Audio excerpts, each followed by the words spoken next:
is what the players understood, and they were, very respectful of that. Even Stalwart Esports is the second team, which was performing very good.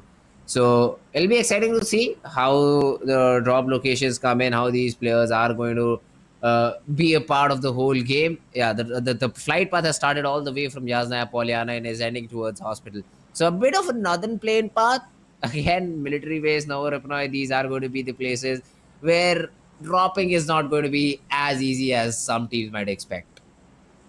That's absolutely right. But I do hope to see a couple of teams try and get there and hopefully get the circle advantage in the process. Because I definitely do love a ruckus that happens on boards. I am one of those people who enjoys seeing players struggle Mhm. to try and get their way back in, to try and crawl back up onto the leaderboards. And that is one of the reasons wherever I see a flight path that is strictly to one side, I want to see a circle that's completely opposite to that. Hey, let's see. We already, I think, have early fights happening around the map too. So we'll be excited to see where this first blood gets drawn out, because I do see two teams drop down to Yasnaya Polyana, and probably one of them landed a bit too early and was trying to shoot the other one out of the sky. That could be one possibility, because of which I did hear some shots. But yeah, team slowly and steadily scattering around. NB Sports can be seen, maybe pivoting towards Milta. Some players still gliding. One of them has found a vehicle. For MV, as suggested, they'll be moving towards Ferry Pier, finding a vehicle and going to a military base, which now seems to be a very good option considering the first play zone is in that particular area. Exactly. Thanks to PUBG gods, we are seeing the circle go all the way towards the southern side, and now all the teams that have opted for places like Kamishki, Siverni, Zarki are going to have quite a lot of fights before they can actually make it into the safe zone. But as of now, we can see quite a few teams that are acquiring the northern region of the circle itself. They're going to be pretty safe and will have quite a lot of time to go about with their loots. But I want to see which team goes to military base itself and how they are going to be moving about from there, because definitely the circle is going to be showing some more lineage towards one of the sides, whether it's northern or southern, depending on to the next move. And that might result again into some camping if it goes more towards the southern side, and I want to see those campings. Bridge campings are one of the best fights that can happen. However, currently Leo Esports Action just down. not taking a breath. The moment they drop down, the moment they have a weapon, it is shooting hits. They've already got that first frag to their name. Noah took down action as soon as he was, I think, trying to rotate with that vehicle. Was pinned down behind a rock and now has been finally taken care of. So Leo Esports, the first team to get that opening blood. And yeah, that's good for Leo, securing at least 1 point on the board for themselves. Stalwart Esports, not the start that they wanted, but they'll have to work with it. I mean, three players in the remainder of the game. It'll not be easy way, but hey, you'll have to figure out how you'll want to play it out. Liquid even gets taken down, tops with a The region of the circle itself, they're going to be pretty safe and will have quite a lot of time to go about with their loots. But I want to see which team goes to military base itself and how they are going to be moving about from there, because definitely the circle is going to be showing some more lineage towards one of the sides, whether it's northern or southern, depending on to the next move. And that might result again into some camping if it goes more towards the southern side, and I want to see those campings. Bridge campings are one of the best fights that can happen. However, currently Leo Esports action just down. not taking a breath. The moment they drop down, the moment they have a weapon, it is shooting hits. They've already got that first frag to their name. Noah took down action as soon as he was, I think, trying to rotate with that vehicle. Was pinned down behind a rock and now has been finally taken care of. So Leo Esports, the first team to get that opening blood. And yeah, that's good for Leo, securing at least 1 point on the board for themselves. Stalwart Esports, not the start that they wanted, but they'll have to work with it. I mean, three players in the remainder of the game. It'll not be easy way, but hey, you'll have to figure out how you'll want to play it out. Liquid even gets taken down, tops with a frag. Although T2K Rig did spot a player of stronger fake love trying to rotate Qjin, but yeah, he'll be tagged and probably be able to fall back after popping that first aid. Well, as of now, the first aid is going to be the only rescue for the side of Stronger, Fake Love. And I'm hoping they'll be able to regroup with the rest of the team soon enough, because right now there's quite some distance between the teammates, and T2K is already having their eyes set onto the team. However, Stalwart Esports alongside Leo, these two teams have traded one player off of each other already. Now it's a 3v3 situation. I gotta see how slow this battle can go. Look at the way it's going on. Like, oh god, Yetauta is literally just crawling all through. He is just hiding. He just does not want IC to get that frag. And same thing can be said for IC too, because they do not have backup from either of these teams. I do see Slipknot try to help Yetauta out in this situation, in this outside area. But yeah, IC also has this is with the VSS. And the most irritating thing about VSS is you cannot spot it on the mini map. And you won't have that sound cue too because it's suppressed. So you don't know where you're getting shot from. There'll be some markers giving you the rough idea about the player's position, but yeah, that's sometimes not enough for you to get that frag. Although Yedaura just crawling in closer to his prey, IC could really fall down if he's not careful enough. It's about time we start seeing IC melt, but in the meanwhile, Yetaulta's support that was arriving has been taken down already. Look at this. The nades are ready. The nades are ready, but they're aimed at the wrong direction. And look at that. The IC man just melts right in front of Yetaulta. However, the trades have come in. Again, Stalwart Esports, IC has been taken care of, but yeah, the team will be able to eliminate the whole squad of Leo. So even though Leo Esports, they started things off on a positive note, Stalwart said it's always us will be ending you out, and even if it's a 3v4, we'll make the situation so we're able to just survive your onslaught and get those frags for ourselves. Great job done by the team, 3 frags to their name, and I've been able to eliminate the very first team in the tournament.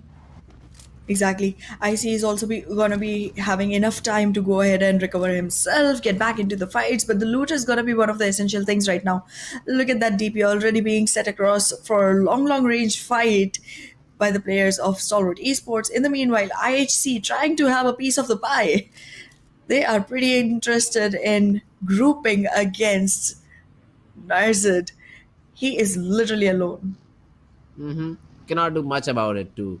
I mean, yeah, you try to survive over here, give no footstep, give no sound, so that IHC do not feel compelled enough to check that area. But now you did. They said he has already sprayed some bullets onto the players of Team IHC, and they are relentless. They're just pushing in.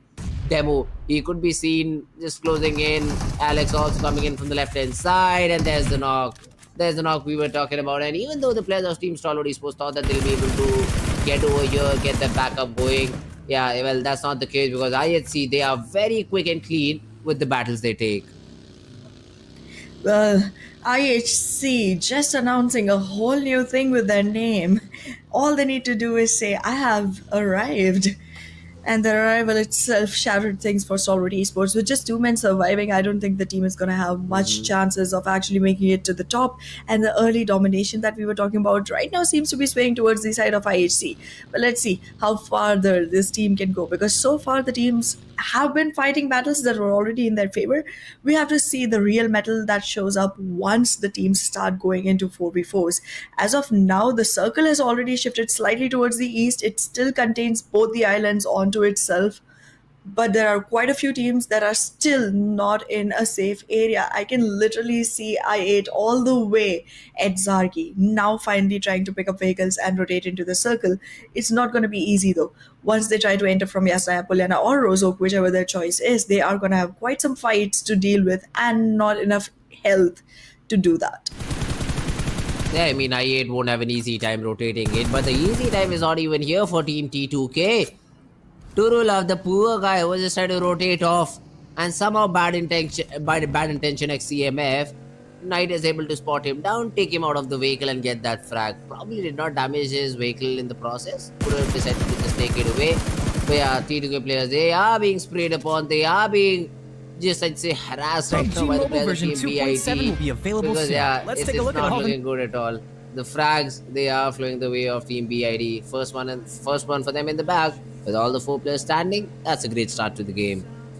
Absolutely. It's been quite some time, and we've only seen one team get completely taken down, and that was Leo Esports. Even after having the first blood drawn to their favor, they got taken down as soon as they came into the game.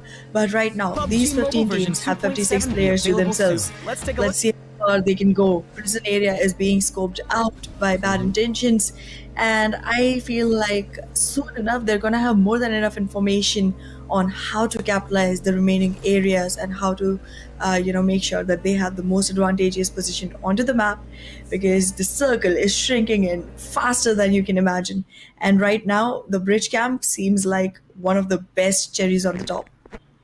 Hey, this is the circle. You talked about the circle. It has gone all the way south. And look at this 4MV. They'll be super happy because of it, because they dropped in military base. They had fair amount of time to loot, and now they're setting up a bridge camp against the players of Janmar X Elementrix. So that is not going to be an easy fight for that particular team too. And now most of these teams have been forced to rotate towards that second island, because that's where the play zone is favoring. This could be really deadly for all of these teams, especially for even I8, which we just saw they were trying to rotate from Zaki. So that's again another team which will be in a lot of trouble once they figure out that the play zone is going in a direction when they'll need to use the bridge, which is not going to be accessible at all, considering there'll be near what 10 teams around that particular Novo bridge. Yup, that's gonna be quite some fight to deal with. I already see Stalwart Esports situating themselves in Novorapnoi. They do not look like they're in a good position. There's a couple of teams coming in from the bridges. They are not in a position to actually camp any one of them. 4MV. Wait a second. Look at the information that's already PUBG Mobile connected version 2.7 by will be available East soon. Let's take a look at all the new 922. content. I mean, he did not shoot because he was all alone.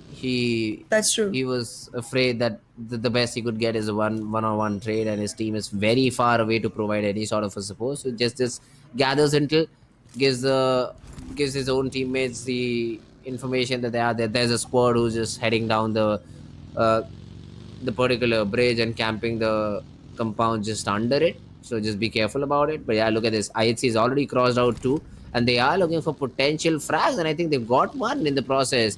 The players of HVXDC, they won't be in a very good spot over here.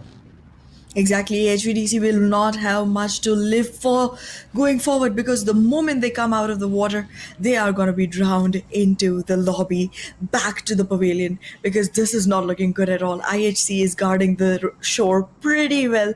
They are aware that the bridges are now going to be pretty hard for the teams to go through, and they know exactly where to hold the area from. However, any teams coming in now are already in a lot of danger. We are seeing a couple of teams that are still outside the play zone, and that's very, very difficult. I'm not seeing any future for IAWO or for STR. They both are gonna have quite some hard time trying to walk back into the circle. But in the meanwhile, look at the circle. It's shrinking in further and further. 4MV had a great camp but could not make any value out of it. And now the camping is not even going to be much of an option, because none of the teams are going to be opting to come in from the bridge, considering that the circle damage is going on increasing one after the other. Players have already started falling. I do see Skylight Gaming getting a few frags. Sky from Raw, he has his eyes set on a team trying to rotate, but yeah, he knows the Jiggle is not around here to get that frag, so it will not be good enough for him to take some shots, and Jiggle will be fired upon. Although his teammate Prabin, he has been good for one. He saw a player trying to move away from these particular compounds, gets that frag, puts 1 point on the board. Right now, it seems like there's quite some damage that has to be dealt. The circle keeps shrinking, and the number of teams is not moving at all. It's been 15 since the beginning, and now the whole circle is onto the military base area. It's covering slight bit of Nova Repnoy, but that's about it. A great position into the circle has been secured by Stalwart Esports. There are only two members, so they do want to make sure that they survive for as long as possible and acquire points by that method instead of investing into the fights. In the meanwhile, however, bad intentions are having some good luck onto themselves. Quite some tracks coming in their favor, swinging by. Galzen, he has already spotted Alex, I think, and he is trying to take some shots over here. See, Knight just spraying in water. I think he already knows that yeah, Dead Eyes guys. There's a player D Venom who is around him, and he's just trying to confirm that frag. sometime or the other he'll have to come up. And Knight spots him down, takes him down, and that's again another elimination coming in. Venom XDE, yeah, most of the players were eliminated while they were trying to rotate. But here we go, the complete squad elimination has been achieved. Yup, and Leo, even after being the first team to get eliminated, completely sustains their position above NMXDE because they could not secure a single elimination point in the process. Skylights Gaming, however, onto the bridge right now, trying to move in, but Raw Esports, they're not making it easy at all. Skylights Gaming is in a lot of trouble, and in the meanwhile, one of the strongest contenders gets taken down by JME. Oh goodness, IHC is not even on the board anymore. Raw official though, look at them, they are using vehicles to rotate. Now they found the correct timing. The only thing that they have to deal with are the two players on the bridge, that's about it. And they'll be able to cross the bridge and get into the next play zone and try to just play around it. Now Jiggle just tossing some smokes, trying to block the vision of Mafia Ninja in the process. On the other hand, I do see ASL as well joining the battle, getting those frags to their name. But yeah, for Raw officials, I think it'll be a difficult time ahead trying to get inside the zone. Let's see. The zone is gonna be of much priority right now. You do gotta respect the blues and not bleed out there. In the meanwhile, however, we are seeing Beyond Eliminate already get taken down, completely losing every single person on the team. And in the meanwhile, 4MV just acquiring frags after frags right on the top of the board right now and hasn't lost a single member so far. That's a strong run. That's a really strong run for now, isn't it, Fritz? Oh, that's definitely a strong run. But if you look at Sky, he is taking a big gamble, and so are the players of the Team Raw official. And all of them just run into Mr. Boro. He just sprays every member of Raw Esports down and eliminates them in the blink of an eye. Let's see. This is getting more and more difficult going further. Oh goodness. They do not have enough healings. They're having to collect loot while they're already losing HP. This is not looking good at all. In the meanwhile, look at HVDC still inside the water, still trying to hold it off for T2K. And it's not going to be long before they are taken down completely by ASL because ASL has their sights set. They have a split positioning held there by themselves. And in the meanwhile, HVDC not even able to come back onto the surface to take a breath. This is taking everything away from HVDC. The shots keep coming in, the damage keeps getting dealt, and one more team to be taken off the charts. Nothing left for HVDC, to be honest. Yeah, even Assassin has an off angle on this particular team. They cannot come out of the water. Yeah, there we go. High voltage DC out of the map of Irangle. And ASL, they've been a very quiet team till now. But finally they see some fishes and they just go hunting. They get those frags for themselves and now have got those 3 frags with all the 4 players standing. Yeah, that's a team you'd count in for a WWCD in the process. Although JMEX, that's another team. They have secured themselves a good compound. I do see Orangey just scouting it out completely and making sure it's completely clear. But yeah, another team that we have is NB Sports sitting in the center of the zone, has a very good map control overall, and are posing a threat to the teams nearby. That's true. But in the meanwhile, I expect JMEX and ASL to actually get the number up. And in the meanwhile, if they do not lose players, they are going to be able to topple 4MV onto the boards. And not only will you have man advantage, but you will also have more frags to your name, which will add up to your final leaderboard countings. So I am expecting big things from these two teams. They are going to be into a duel soon enough, pretty close in proximity to each other, and might be up to something explosive. And well, talking about explosion, there goes the nade, bringing one more down for the side of 4MV. Nicely placed, and now the rest is to be left onto fate and the circle. King of Spades gets taken down. No more kings on this hill right now just yet. That's unfortunate, I'd say, for the That's side true. of King of Space, because most of the time what they did was just they were trying to rotate. They did not have a lot of say in the entire game, and suddenly they're just out of the game. Great presence of mind from 4MV to just look at every possible angle, and they have been able to punish their opponents. Now, bad intentions at CMF, This again is a team which did not perform that great in the previous season, but this time around, they are here for redemption. Already 5 frags to their name, and they have secured a spot in the top 8 at least. They have, and they're also securing a spot inside the circle. Look at the place they are holding. It's all the way towards this southern east area of the circle, and they do not have to watch their backs at all. The only angle that they need to look in is going to be the northwest. Every single team is going to be situated in that area itself, and I'm pretty sure they're already aware of the surroundings. They have quite some control. However, again, NB Esports, even though they do have a great position into the circle, they do make me slightly scared for themselves because they have not invested into a single fight so far. We know that fights are not only the place where you acquire points on your frag board, on your elimination count, but also where you get better loot every single time you beat someone up. Those crates, they carry something that can be so beneficial for these players. But right now, NB Esports is not looking like they're investing in anyone. However, 4MV is still going strong, and in the meanwhile, ASL and JMEX both still stuck to the similar numbers. Yeah. I mean, 4 MV right now. Look at this. Baron. He's just scouting out the area. No problem whatsoever. But from somewhere, nobody got an angle onto East. That's a fine frag. Uh, Maybe if it's converted into a frag, it would be a fine frag to fight. But yeah, 4 MV, just try to back the player up. Try to get East back into the action. But JME, they're all in. Gals in, traded out Baron. Great support, great cover fire. But the DBS, this time around, will leave Baron with a little bit of HP to work with. And that's all he needed. Will get that revival in too. And JMEX, the attempt, they tried to just barge onto the players of Team 4MV, hoping that they'll be able to secure that frag. But hey, that's not the case. Great backup from 4MV. More frags to their name. Oh, beautifully done, beautifully done. I had started to think that 4MV might just not be able to make it out of here. But they not only made it out, they are celebrating Christmas already. This is an early celebration coming in from the side of 4MV. Just making sure that JMEX just does not survive long enough. There's one more player who's completely knocked, and there isn't going to be any revival coming in. And well, not even going to be a scope for that because 4MV just confirms the finish point that they can acquire for themselves. In the meanwhile, ASL, however, trying to seek angles that can give them a better positioning onto 4MV. But I feel like right now this team is undisturbed. Nobody can get in the way just yet.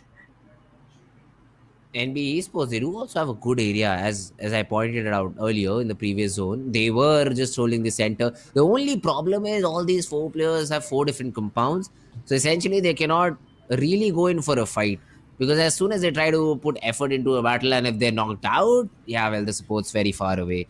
Probably might not even come in this situation. Although the zone again shrinks in their favor. Now that's a very, very positive thing that has happened for the players of Team NB Esports. Mondo Fusion. Let's see if they're able to hold the ground. Although we have a fight between ASL and JMEX, and Orangey caught with his pants down, was trying to escape, was trying to come in with the backup. But ASL just swiped them clean with all these frags.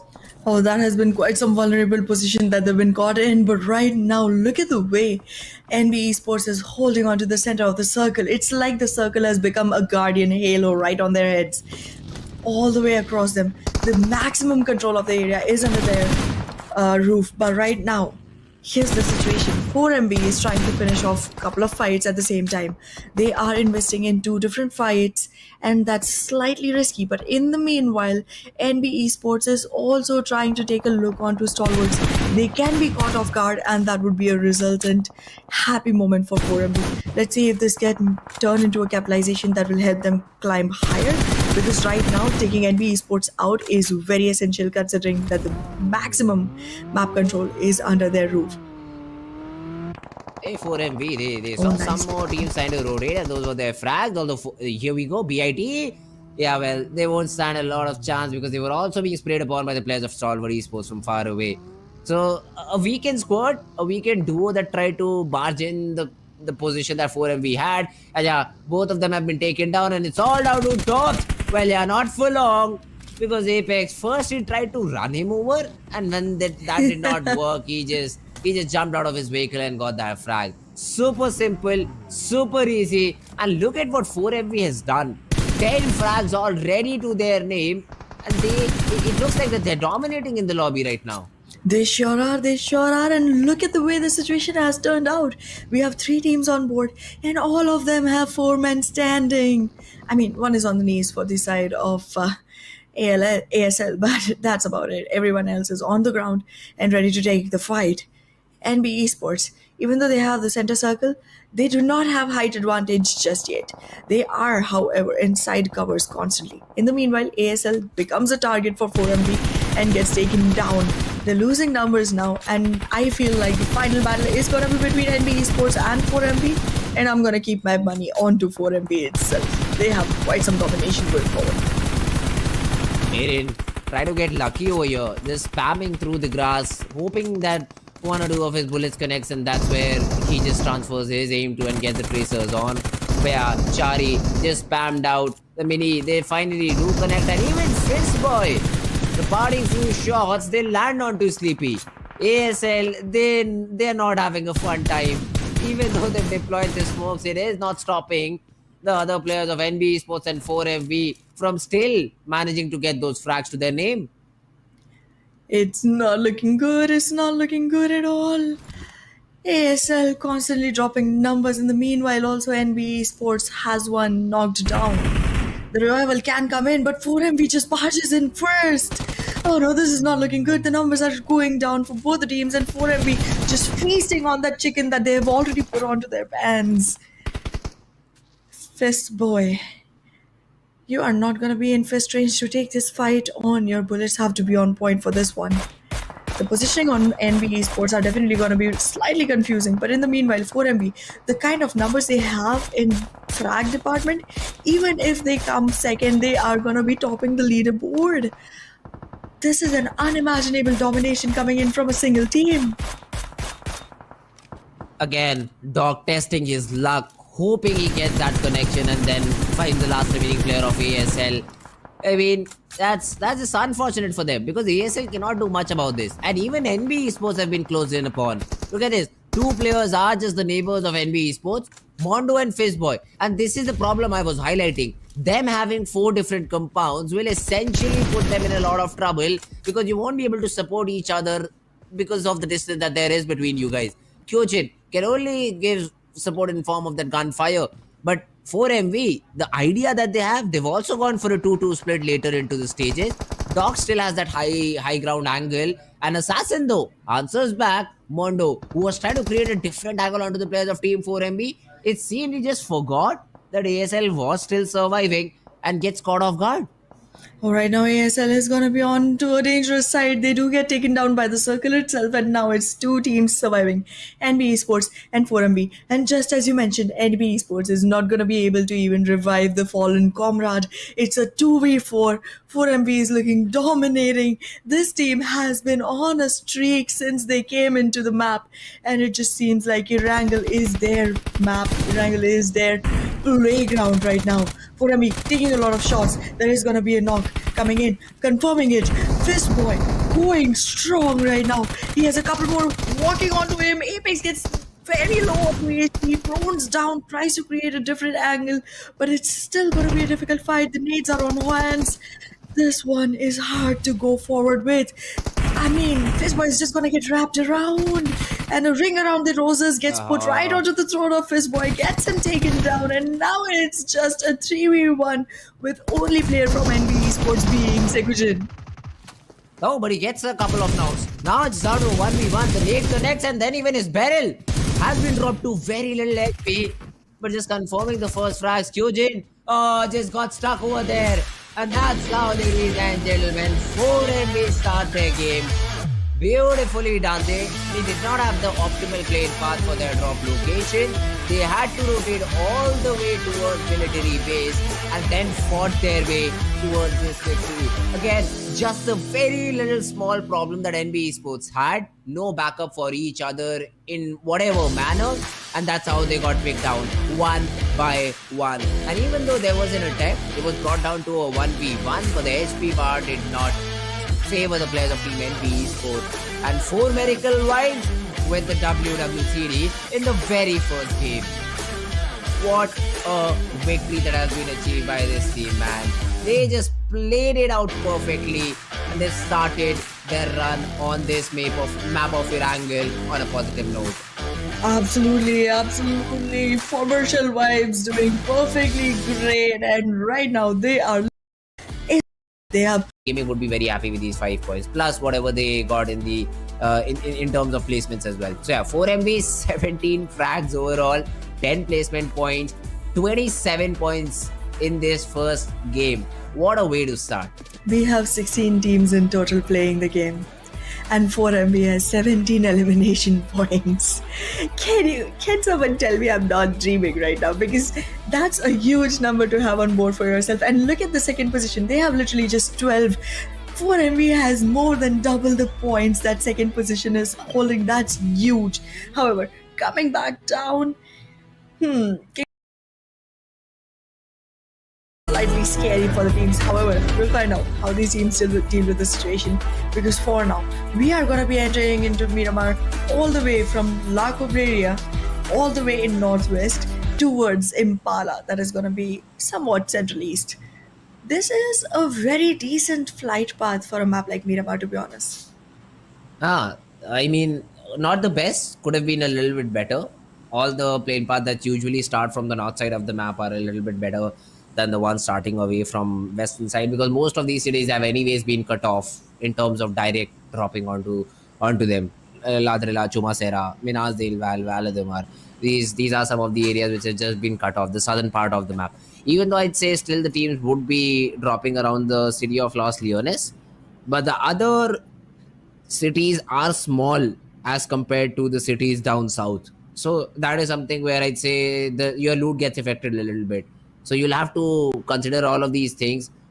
Although Campo Militar is sort of my favorite spot to drop on whenever I play on this map of Miramar. But then again, it being in just a very far away corner, it just makes rotation that much harder to do when the zone goes all the way down south. So I don't think we'll see a lot of teams dropping there too. Again, it'll take a lot of time as well because it's not directly related to the plane path that we have right now. So most of these teams would be dropping somewhere around the center of the map. And let's see, this will attract some early battles to its name. Absolutely. Look at the center of the circle. It is going to be onto Los Leones, and that is one of the biggest cities of the map of Miramar. And I am expecting quite a few drop clashes right over there. However, IHC and MMB being one of the only two, actually the only two teams actually going to the northern side of the plane path, while rest of them did take the southern side of the plane path, but the circle is still not in reach for most of them. HVDC, they did not have a good start to begin with, and now they're already losing HP entering into the match. Bad intentions, they really are sticking to the name. They are not looking like they have any good intentions for anyone, but would live. Okay, never mind. Never mind. I ate up my words just like bad intentions ate up their own nade. That's a blunder from Jax. And if Dante is not able to secure these 3 frags, which again is going to be a very hefty task to do. I mean, bad intentions will be eliminated out of this game because of their own mistakes. And that's what happens. All these players have been taken care of, and HVDC, they essentially just eliminated a team for free. This is gonna be quite interesting to see how it progresses, because this is a very early elimination that had to be taken down, and I mean that intentions look like they were on a good enough roll, but now they have been already rolled onto the pavilion. They cannot survive onto this map any further. However, the Venom, good positioning, clear shot onto all the players from the side of Seal, but let's see how far. Krita, I mean, it does not have a scope on this AK. I mean, even a red dot would help over here. But then again, controlling that long range play it's never easy. Janmara X Elementrix though, frag gets that first frag. That's a good way to start off the game for their side. Slayer, he's all alone and now being pushed by 3 different members of JMEX. Yeah, that's not a fun way. That's not a fun way to be in. That's not a fun situation to be in. And even though nobody is very low, but that nade from Slayer, so it just bounced right where it needed to, and that's a double knock instantly. You were down a player, Now you force your opponent to consider either going for the revival or to go and try to get these frags. The volley lands Oh perfectly. no. Frag has also been taken care of. Slayer, he is literally slaying his opponents right now. Three players, all of them have been taken down because of the utility. And the support has arrived. The support has arrived. We can already see Slayer Sir getting all the help that he needs to be able to convert this into a victory. But no, why are players eating their own nades today? You are gonna get a chicken at the end if you survive. You know that, right? They're just too hungry. And that's why they're eating their own need. I don't know what's just happening. Is this just early game jitters or what is it? See, JMEX, the best they could do was get one player back on his feet. Now it's a 2v3 though. Slayer, sir, yes, he's low. He cannot patch himself back up because he has no medicines left. But how does JMEX convert this disadvantageous situation into a favorable one? Where the answer is they won't. Because Shifu comes in with a flank, not expected, and then there's an off angle created for Slayer, sir. What a squad wipe. Even though Sus was taken down very early on in this battle, they still are able to put JMEX back in their place. JMEX. Their place has been booked as not on the map. We have only 13 teams surviving right now. Fritz, here's the confusion. Don't people say that Erangel is a much more dynamic map considered to compared to Miramar? Like this is a more slow-paced map, but we have already seen three teams taking giving their lives away to our other surviving teams, and 4MB again on a dominating run for themselves. In the meanwhile, I mean, how does this happen? How do people get taken down that easily on a map like Miramar? BITX, a nade to their face. JMEX, a blunder A in nade to their making, not expecting a nade to their face, yes. And then I don't know how did Venom D got eliminated that early on. I think we did not even cover their fight. But yeah, that's just that's just unlucky, unfortunate, whatever you want to say. But that's now how the game should have went. But hey, good for the teams who got those frags. Early points, early confidence on the board. Absolutely, absolutely. The momentum definitely helps going forward into the game. Such battle royals are structured because once you start getting those frags onto yourselves, you start getting the confidence to walk into more and more fights. However, there's one more thing always the second side of the coin. Very important to notice. That is, the more times you get knocked, the easier it is for you to lose your life after that knock. The time that you survive after the knock keeps getting shorter and shorter and shorter. And I remember one of our prior casting mates highlighting this fact at one point that so the number of times that you can get knocked before you get completely eliminated itself is 32. Who would ever touch that number? And how I would you don't think anyone ever would. how would you Yeah, ever touch that number? Yeah, that's not possible that in would a require. competitive game. I mean, That's I true. get irritated if I see a player, if my teammate is knocked out four times, more than four times, I say I won't revive you, you're of no use. But I know that won't happen in a competitive game. That won't happen in this lobby. The revivals will come through. But hey, there has to be a Not limit for a 32 person times. to revive. Because Yes. who likes to just get back his fallen comrade back up? Everyone just wants to enjoy the game, get those frags, and get that chicken dinner. But yeah, that's a part of the game. You need to get your fallen teammates back into action so that essentially they can help you. Maybe drop some medicines if you're low on that. But yeah, I mean, I'm not the one. I'd If say we that does it. I just if like we to have ever fun. if we ever play together, Fritz, I'm pretty sure I'm gonna be the one who gets knocked down 32 times, and you are gonna be reviving me every single time because I'm gonna be your bait. Every 32 times that you revive me, you will also get a chance to kill someone else in the revenge process and avenge my death and then Nah, rescue me as well. nah, not happening. So, Not no, not more I'm than a good four. bait. Okay, never mind. Let's just go back into the game and see which team is baiting their own players right now because in this map, we are surprised by the number of times we've seen the nades being tossed onto own teammates and own faces. It has been disheartening. They just have to go back to the basics, I think. Just figuring out how the throwable utility works. But hey, It's just all good. We talk about the play zone right now. It's a day of weird play zones. I'd say that much because I True have that. never personally seen this zone going all the way down to Impala. A very hard eastern side shift of the play zone. But the only team that benefits out of it is HVDC. They did not have a good game the prior time Yep. because the zone was not in their favor. This time they do have the zone. I'd like to see how do they convert it. The balance of nature is maintained. Look at NBE Sports. They're not even into the safe zone just yet. And last time the circle was literally on top of them all through, all through. But well, this time we are going to be seeing how these teams manage to actually get back into the circle, because last time I feel like if the circle wasn't onto NBE Sports, they wouldn't have made it as far as they did, because they did not take any fights at all. They did not invest much into rotations either. This was quite an easy run for them all through to the end.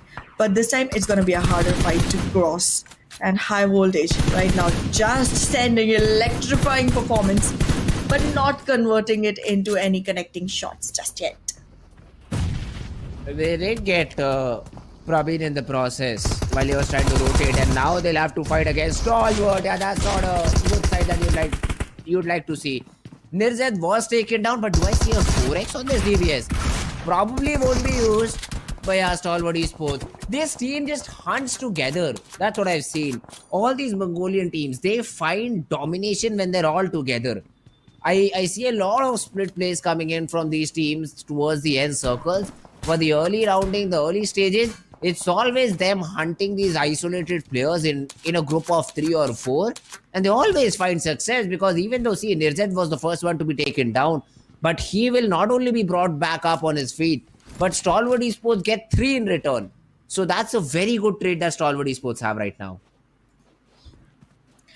Well, as of now, the situation is going to keep getting better and better for the teams that have already acquired more than 3 frags and acquired themselves all of their teammates as well.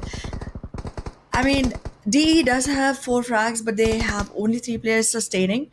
Now that keeps getting difficult because all the other teams have all fours.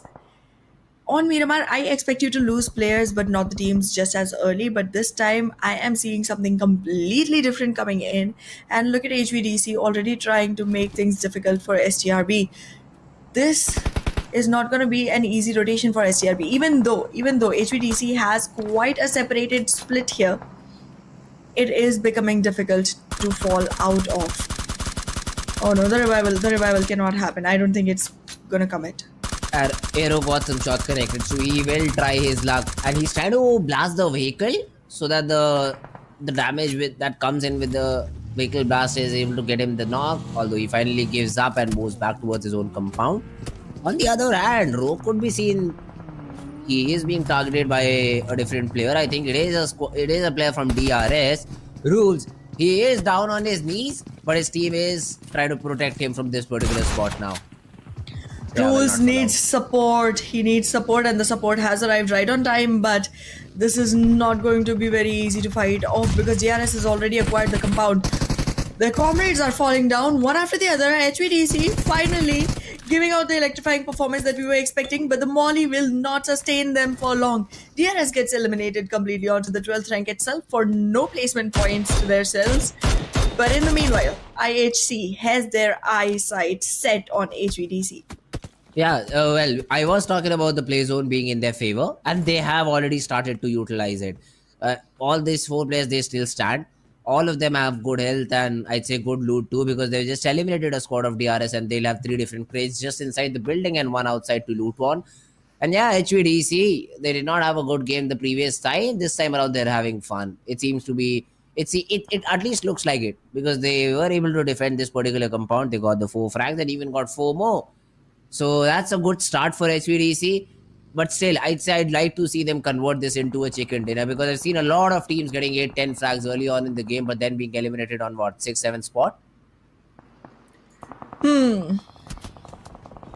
Let's see. Let's see how this turns around. As of now, Stronger Fake Love is just trying to walk in onto a fight that they can convert, but IAWO is just onto the vehicles, moving away with themselves concealed. This is not going to be a fight that can be converted just yet for the side of STRB. but I am waiting to see what they can acquire. There are moving vehicles, but there is no capitalization. None of the shots are connecting just yet. That's a completely futile attempt there from the side of STR. Yeah, they were just trying to blast the tires of the vehicle, so they are rendered completely useless. But this is another approach. Vadu being sprayed from 3 different angles, although is able to get that reflex shot onto Poor his, MV. and will make sure that he continues the spray to get that flag too. Yes, he is finally essentially taken care of, but he's done his job. He has eliminated one of the players of Team 4MV. Absolutely. Team 4MV, as we discussed earlier, has a target on their back now, and they are getting constantly pinned down by multiple teams, one after the other. They do have to survive. They do have to make sure that their numbers stay up because consistency is going to be the key to this victory. You have plethora of matches coming your way, and you cannot perform great in one and then lose your hold onto the second one. It's already esports in the meanwhile, though, covering up for every mistake that they made the last time. Wanna go back and recover their fallen comrades. Is it gonna be possible? Yes, it is. They are gonna smoke the angles off and make sure that they are able to get back on their feet and take this fight against IHC. Just one frag to their name, but they haven't lost a single player, and that puts them in a very good situation. Viper, although even they pushed in and what? IAWS, they don't even know they've been pushed upon. Refuse, he just pushes in with the DBS with these players hoping to get that TPP angle. He's fast as lightning, it seems like Refusal. Oh, the nades. The nades are gonna shower right onto IAWO. This missed. Another one coming in. Will that get dismissed? No, it won't. It will dismiss I8 on its own. V8 Illuminate is not going to survive this match any further. And now we have only and only 9 more teams on board with 34 players surviving. The numbers are good enough. We do have 4 players on every team other than 4MV and NBES. But these two teams don't really have to worry about the numbers of players just yet because one more team gets eliminated and they do have secured themselves at least placement points. In the meanwhile, Seal though, not a good start for them at all. Yeah, I'm happy because I did see a Kar 98 being shot from the players of 4MV. Yeah, that's just good to see. So let's You is gonna the root one. for them? Not exactly, but I just love seeing these bold actions. Now look at this. This instills the fear into the mind of Fearless that he could anyways be subjected to a headshot with that K9 and be taken down because now even the play zone is coming in. So basically, Seal they cannot afford another knock. The same thing can be said for 4MV, but considering they already had their good start, this game it would help them cement their position on the first spot. But if they get eliminated early on without any points, it wouldn't be the worst possible result. Absolutely. We have only 9 teams on board. 4MV still has one man surviving. If they are able to escape and even work just on the placement points is going to be good enough for them. However, in the meanwhile, there are quite a few teams that are struggling constantly. Raw Officials does not have a good start, not in the first match, not in the second. We are saying the same thing about VNMD. IAWO, D seems they are not able to get their grasp just yet. However, if you take a look at the map, HVDC, as you mentioned earlier, still has a great position, still has a wonderful blessing from the side of PUBG gods of the circle right on their heads. They have quite a few compounds around them as well, just to make sure that they have the greatest covers possible. But in the meanwhile, 4MV, they get taken down at the 9th position. Just one more position and they could have had placement points. Yeah, well, this time around, exactly 4MV, they do not get much from this game. Although they won't be super sad about that, considering they got a very good first game and still no team would be able to dethrone them from that particular spot. But you'd still like to get as many points as possible in the very first week so that you're able to just show off some dominance and maybe create a little bit of a wiggle room if things do not go your favor in the upcoming games or in the upcoming weeks. Because then again, try to experiment a few things is a little bit difficult if you don't have points on board. And 4MV has been facing some problems when they try to switch up their strategies and are not able to implement whatever they want because there's always a team tailing them. The last time around it was Stalwart Esports. This time, let's see if they are the ones, because for this particular game, yeah, 5 frags, 4 players still standing. That's a good start for me. STFL still dropping down players after players. They do have 4 frags to their names, but yes, HVDC looks like one of those teams that can actually have a great impact onto this game. Solid Esports entering in from the western side does have a great position to themselves. So does Leo. However, SCR might get into their way. Seal still struggling to find a position into the circle, and in the meanwhile, MAB securing the northeastern region onto the circle. Teams have to find each other right now. They are not just going to be crossing paths. NB Esports, however, they are in a huge split. This split is not looking good. Do you think they are going to be able to survive for long, Fritz? I feel they're almost about to give it up. Let's see. Time will only tell. But yeah, I mean, it's a difficult spot. Seal. At least Scooby's inside the zone. So that's one thing. But yeah, STR sprayed bot. That's a bold move. You tried to just clip away the vision of Scooby, which you were successfully able to do. But a player from some other angle, from other part of the map, is able to pin you down with a mini 14. First knock on the board. Aero gets another pick onto the player of Team STR. And they are just losing players left and right. And yeah, they just might not be able to survive it for a very long period of time.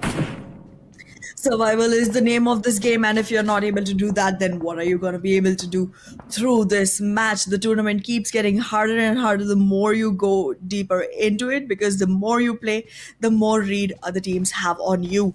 Avoid that. Try to create an early domination. That's what the early day matches are for. But in the meanwhile, NB Esports, even though did not have the best position, acquire a frag point for themselves. However, they're very close in proximity to HVDC, and HVDC, we do know, is on a double-digit frag point run for themselves. This does not look good for NB Esports. Does not. Kujin has that many, and I think also has the players of HVDC on his crosshair. He just wants a little bit of an overpeak coming in, and he'll be there to punish them. Even Seal, if you talk about them, they are entering the this particular city from the eastern side, supposedly by the minimap angle that I can see right now, and they will find some ground.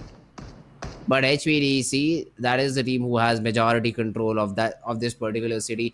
NB Esports, they are fighting for it, but then again, the problem that they are handicapped. They basically do not have one of the players available. They're just playing with a 3-man squad right now.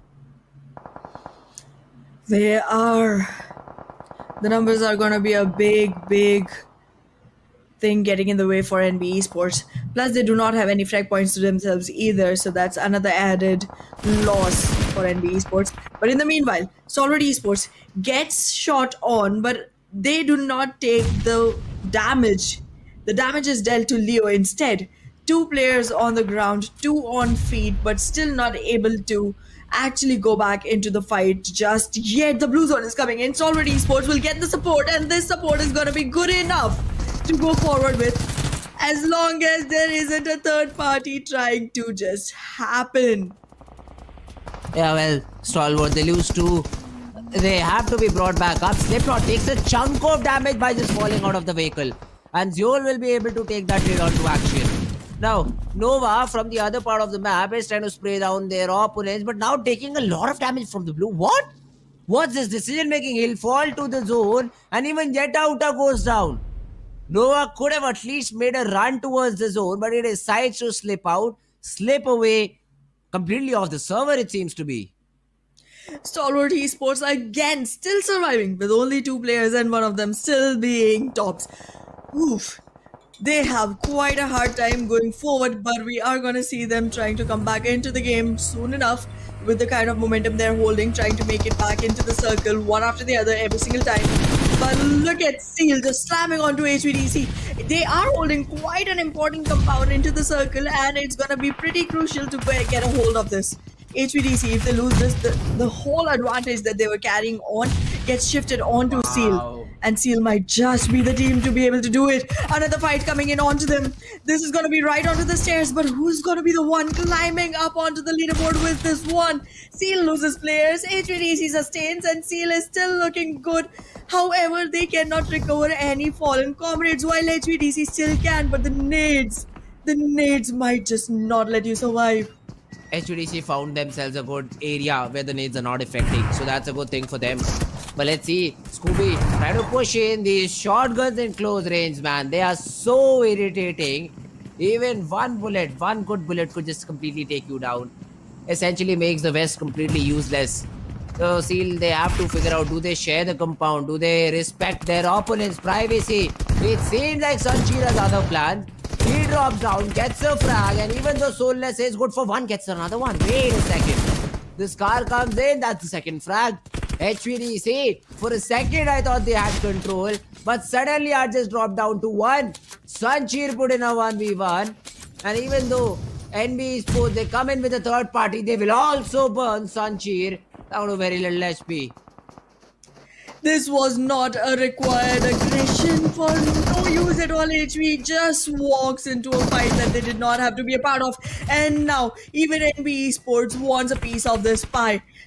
Sanchir might just not be able to go forward any further. And now we have the top four teams alive. That is going to be Stalwart Esports, IHC, NB Esports, and Maptex Esports. These four teams very far away from each other. But IHC, what is going on? One of their players is literally walking right into the grasp of NB Esports and Stalwart Esports, trying to acquire more and more map area, but in the process, becoming super vulnerable. I'm surprised to see Stalwart still surviving. Nirjay and Top still in the game because Action and IC were taken down very early on. But hey, let's see if they are able to make something out of this game. IHC is the only team with all the four players standing. NB Esports with three. Okay, no, never mind. Maptex also has four players still standing. But the problem is that they have the circle for now. They'll be constricted to a single compound though. And Nades will make sure that NB Esports do not have a good time because even Maptex is approaching this particular area. There's a pin down to a tree and now some nades are also being thrown into his direction. It's not going to be easy for Nizet to survive. And even Tops, the only cover that he has is a fake one of a smoke that has just bloomed in front of him. An illusionary safety for the side of Stalwart Esports. They have no hard cover to themselves, only and only surviving onto hidden areas. IHC, however, does get Godless taken down, which puts a winning chance onto them, but Stalwart Esports losing HP, losing players, not in a good position, gets taken down. Top 3 surviving onto the board. IHC, NB Esports, and Maptex Esports. Even though NB Esports had a hard time coming into the circle, they are in here, into the top 3. One more time. The consistency on this team. Beautiful. Yeah, well, again, it's another map where all these Mongolian teams have been dominating. And it's a fight for Team IHC, I'd say, to lose. Because look at this. They have zone control. NB Esports and Maptex, they will fight amongst themselves. So there's no other option for NB Esports or Maptex to cross this road except for fighting with IHC. And for all these things, they'll just get what, 30 seconds on the clock? Yeah, it's super difficult for them now. They do have that numbers advantage, I'd say, Maptex Esports. But this is a little bit too much for the numbers to counter. Not Yo, for look long. at this. Already from across the road gets one. Desert goes down. Yeah, one of the players has been able to close in the distance. But that fight is against NB Esports and not against the players of Team ISC. Giro has been taken care of. NB, they have been able to get this fight relatively very cleanly. But Amondo now being burned because of the volley. Will be forced out in the open. A 30-meter run is what he has to do. And also has to deal with one more player of Team Maptex Esports. So yeah, it's not going to be easy at all for Maptex from this particular situation and even for Team NB Esports.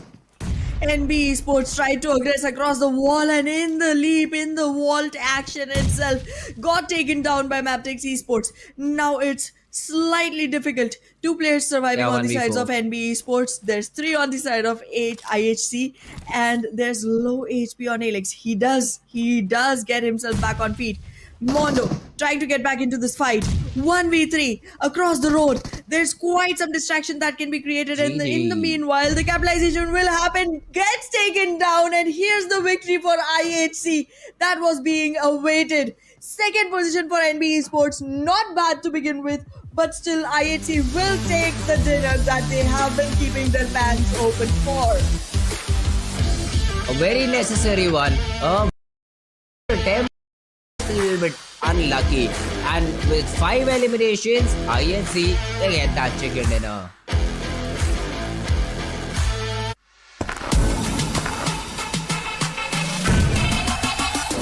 Make it clap. With 1154 damage to his name. Well done.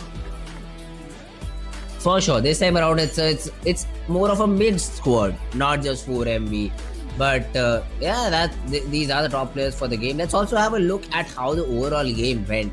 So we'll have some more statistics too. Aero was the top fragger in the entire lobby, getting 6 to his name, and even the stats match 1100 damage to his name. So he did not steal a lot of frags, just like some other guy the previous time around. But yeah, Ryuk with the highest You're number of pointing to Mr. assists, Boro? and yeah, it's just a little game that I like to play. You know, just I see. just trying to entertain our audience. But yeah, most healing done for 484. This number will go very high, I suppose, in the map of Sanhok, which I'm excited to see. But yeah, talking about this game, okay, even though IHC got that chicken because it did not have enough number of elimination points, it's high voltage who got 13 in the early stages who are on top in the leaderboard. Exactly, by one single point, one single extra point put IHC onto the second position and High Voltage DC onto the first one. Well done by these teams. However, 4MV with one single point, not really looking good, but if you add it up to their last score, they do still maintain their first position because 27 is nowhere near any other team that is going to be able to actually cross 8 forward. But yeah, talking about Stalwart Esports, Tops is definitely having quite some consistent performance, even though the team only survives with only 2 players towards the ending of the circles. But every single time, this guy is making sure that he is showing up into the top play. We are probably going to be able to see the kind of fights that we're waiting for. I am pretty excited to see what goes around on bootcamp. That is going to be the point of interest for me. But in the meanwhile, taking a look at the teams, they are quite dispersed for now. I want top clashes. Come on, group up. Yeah, that's one bad thing about Sanhok being such a small map, because you can drop anywhere, you can avoid those drop fights. That's not essentially bad for the teams, but bad for us as viewers. So yeah, if we do not see any drop fight, the first zone, I'd say only the first zone, because after that we do see a lot of battles happening. So after the first zone, it's essentially a good map to view. But yeah, right now I do see Stalwart Esports completely just spreading their wings all around bootcamp. Look at this, 4 different players, 4 different corners. That is the confidence that they have while dropping in, because they know no one will be there to challenge them out.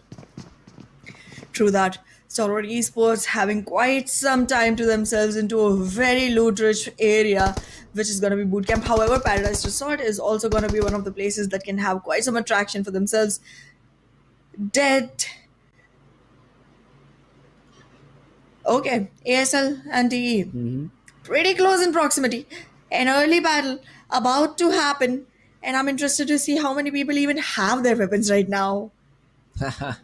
Sussex. I mean, even Sussex and Slayer, they're more focused on the throwable utility that they have. These nades are going to be, I'd say, the charm for the players of Team Deadice guys, I suppose, because if they're able to connect a few of them, the ISL will be in a lot of trouble. Chari has an off angle over here, so if someone tries to escape out the back, yeah, well, Chari will have your number. And it's just a duo for Deadice. I do see Shifu sir also trying to rotate in from behind, but then that will make it a 3v3, or it will take a lot of time, and till then you'll have to survive. And let's see if ASL are able to close in the distance anytime soon or not. In the meanwhile, however, the first blood gets drawn by Maptex Esports. I am interested to see how the circle looks. Right now, we are going to have a northern shift, and every single team on the southern side is going to have quite some hard time going forward, because there's quite a lot of teams in a very little area. This is a highly, densely populated region, my friends, and in this region, DE is not gonna be alive for long. Maptex Esports, on the other hand, taking care of bad intentions. The first game went Oh, well, good but name. since after that, not able to survive for long. Hey, sus, he gets a knock, but is not applying pressure? Yeah, I mean, you know that Chari is providing Overwatch cover, but you should, I think, follow up with some more util or just with yourself. Although he decides for his own teammates to come in with a backup, Shifu all out in the open, throws in some return fire, but pressure as soon as he enters the compound, he's just dead. And yeah, Shifu also does not have a lot of HP left with. So ASL, yes, they do lose a player over here, but look at this. What? The shotgun can do that? From that range, CT is able to get a knock without Exactly. any support. Huh? I have no idea how this one turned out in their favor, but they did make it happen. You take one player from us, we are gonna take your whole team down, is the kind of mentality that ASL is going forward with right now. However, there is still one that sneaked away, and that got away player is gonna be one with a lot of potential to actually ratchet till the end. In the meanwhile, Bad Intentions becomes the Oh last wow, a team third on the party. rank board, getting taken out first from the map, and Stalwart Esports losing players one after the other, however, trading well in exchange. Yeah, that has been the story for Stalwart Esports. All I true. rarely see them in the past two games. I have really seen them play with all four standing. So they have lost players in the fight, and even I had wants a piece of the pie. Like it wasn't enough for three teams to fight. They're the fourth ones around here. Although it's just only domain till now. No one's there to help him out as such. But he is over here to see any knock players, and if he's able to secure some frag out of it. Now, Assassin will be bombarded, and Nirzet has a fairly good idea about his location. Not so much. I thought he knew exactly where he was, but he tosses a random nade, does not connect. Stalwart. They've got 3 points, but they've lost tops, which is essentially not a good trade. But let's see if IAWO also want to join in the action because action has been taken away from Raw. So that's a fifth team taking interest in this particular compound. Man, it's so much trouble for all these teams who are trying to just hide around here.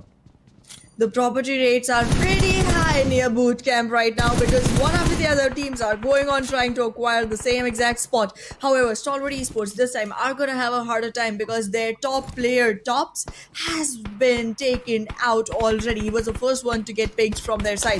In the meanwhile, though, JMEX still trying to capitalize onto IAWO, and now Illuminate is not gonna be able to shine for long. Ah, JMEX though. Let's see if they're able to get Orangey back into action because he's very far away. Literally, they'll have to cross a road, and I don't think so that JMEX will even attempt to get that revival. On some other part of the map though, DRS has been facing a Oh, little they're bit of a right. trouble. And okay, they had a vehicle, so nobody goes in, gets Orangey back up. So JMEX, they will still have 4 players standing. That's right. You did say nobody will be doing that, and nobody is doing that. So, good enough. Nice prediction, friends. I got your back Yeah, here. well, that's definitely something is happening, and I'd like to see something a player in this lobby, but yeah, that's not going to happen. But for a second, King of Spades, they're in a lot of trouble, and Mondo, he's like, yeah, well, I'm behind you, bro. Turn back because if you won't, you will be turned out of the server, and that's exactly what happens. King of Spades. Second time I've seen them being eliminated. And this time, again, they don't have a lot of point. They literally have no point at all from this particular game. Zero. Yup, and they had zero the last time as well. So I don't think they're gonna have a great first day.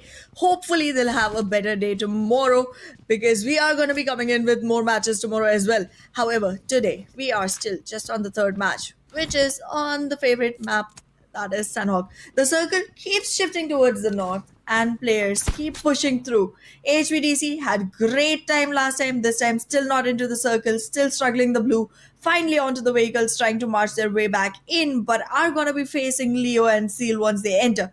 In the meanwhile, Maptex Esports also going in from the eastern side will have to take care of Skylights Gaming if they want to have a safe entry. The circle again moving still to the northern side, and Cow seems to be a very precious spot right now. Well, all these frags are also precious, and I True still that. see ASL and I8, just wandering about, hoping that any of these players of JMEX they just peek and give into the crosshairs of their opponents. I I never understood this strategy. I've seen this being used in my region a lot too. Players just trying to hold four different compounds at the same time, especially in a map like Sanhok, where literally Frag and Gyalzen cannot support Orangey if they do not have a vehicle. Fortunately, they do. They do have a vehicle just in the back of this compound. But I mean, four different places so far away. What happens when a team like 4MV, which again is not playing in this game, just slams into you with four players?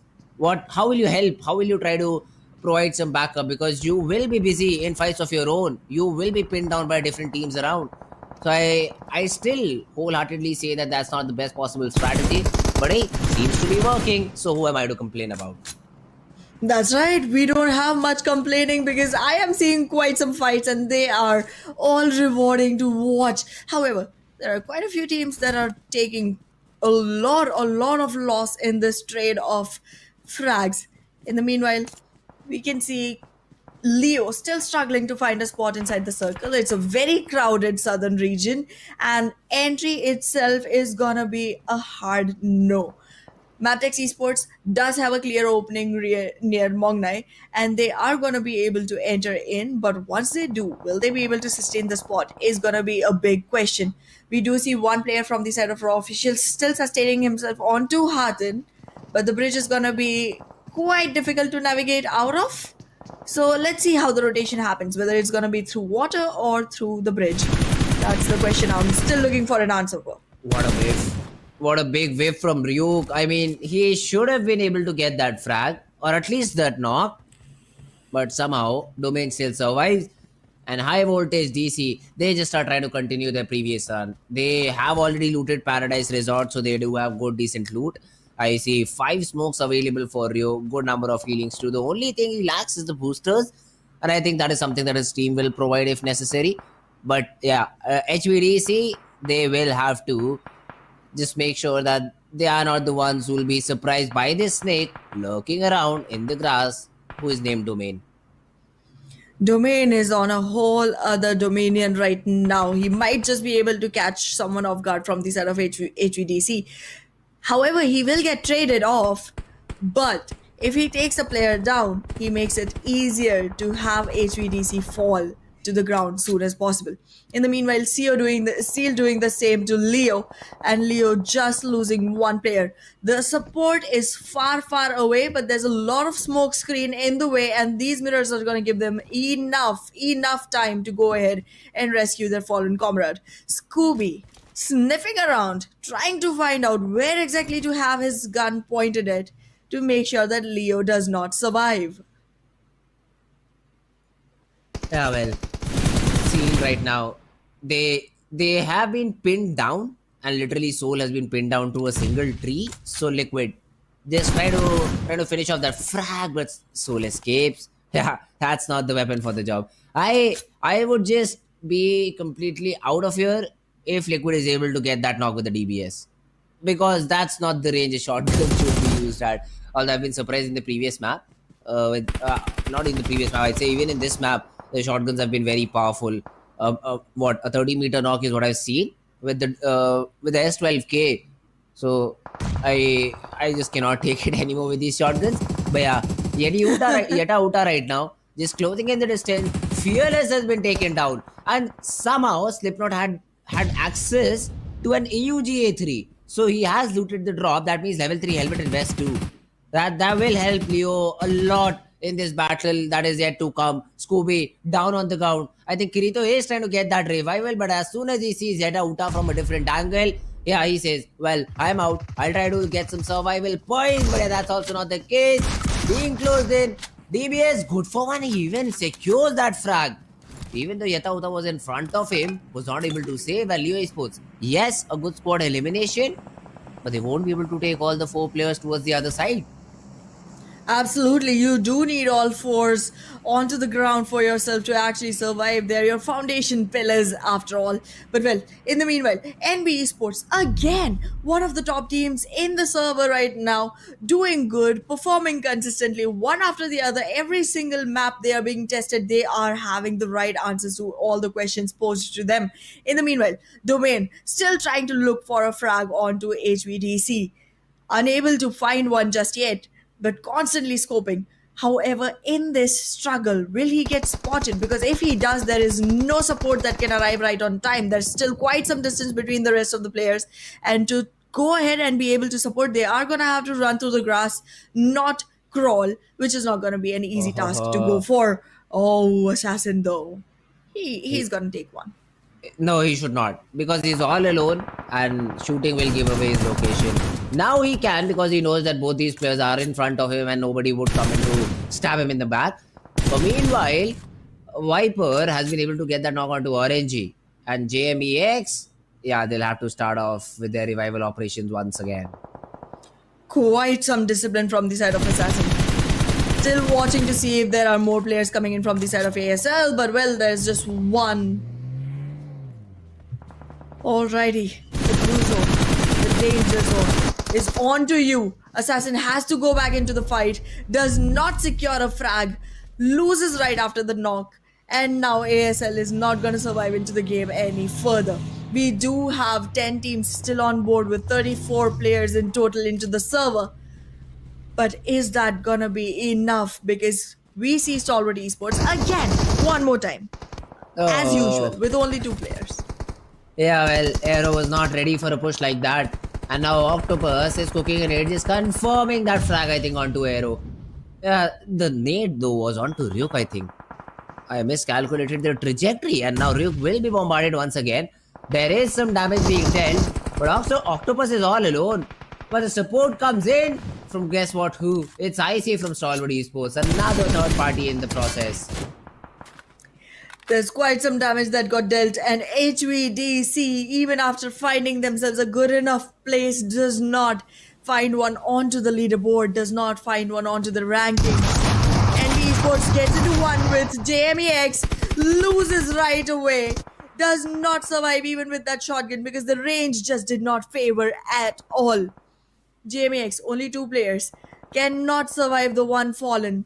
It's gonna be a one single player ratting around onto the map, and that too under the pressure of the blue without any healings available to himself.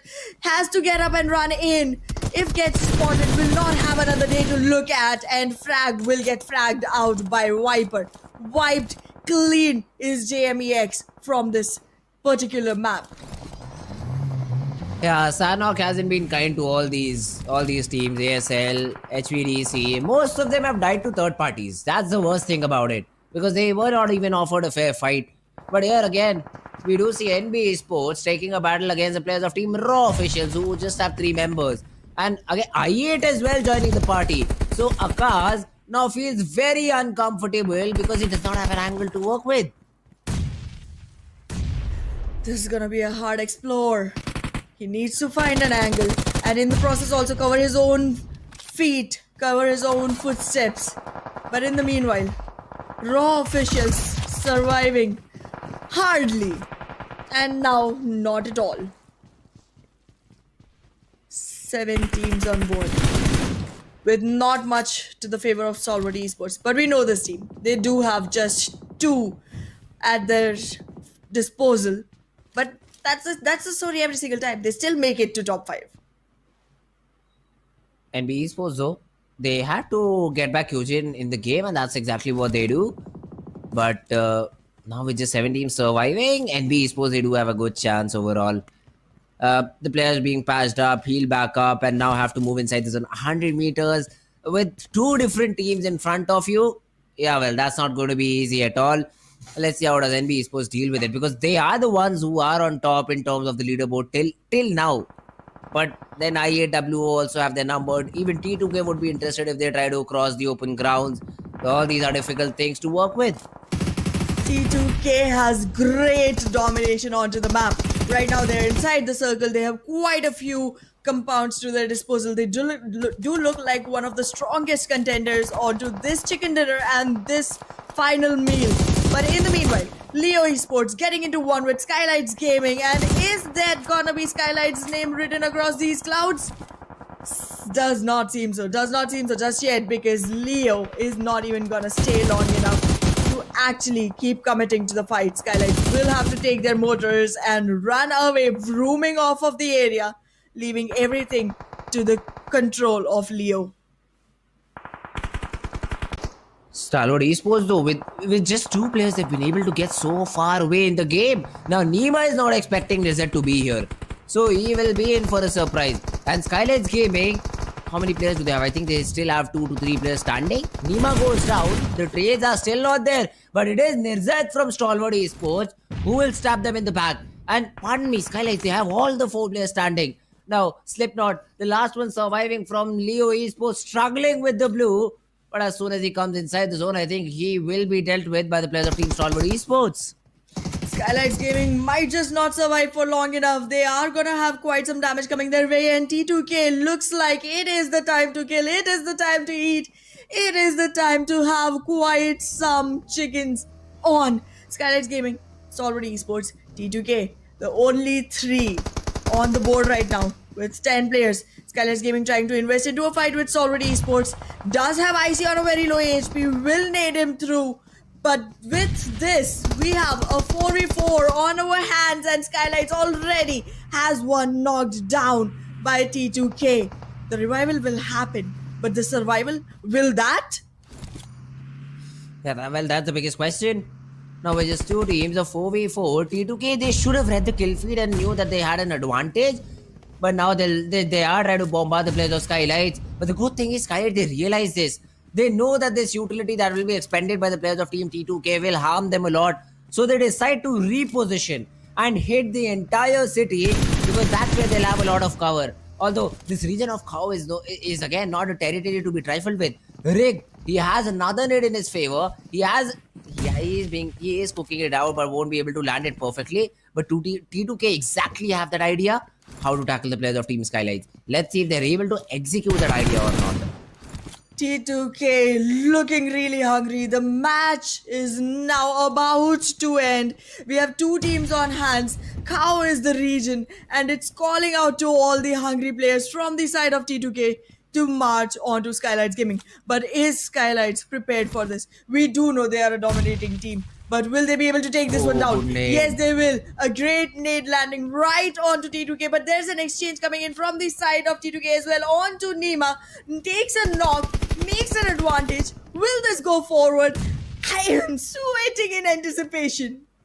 They are trying to use these verticalities of these to their advantage.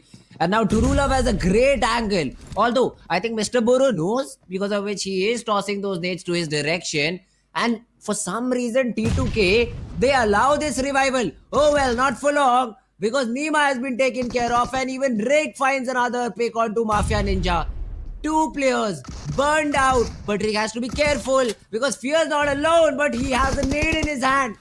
Worst timing ever. And now T2K closing in. Boro, a 1v4. Let's not avoid these isolated duels. But hey, you're able to finally win it, and T2K end the game with a chicken dinner. An early call, an early win. Winner chicken dinner going right into the pans of T2K, and they are gonna have quite some meal. A lot to chew on. They did bite a big apple. Did not have enough to actually go through with, but they managed, and they did it well. I mean, Skylights came in with all 4s. T2K had all 4s as well. But this last fight had to be rewarding for just one, and that name is gonna be T2K Esports.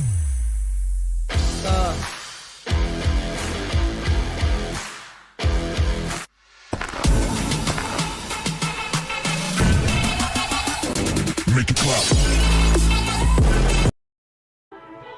That's true. I mean, a great job done by Slipknot Rig to rule out.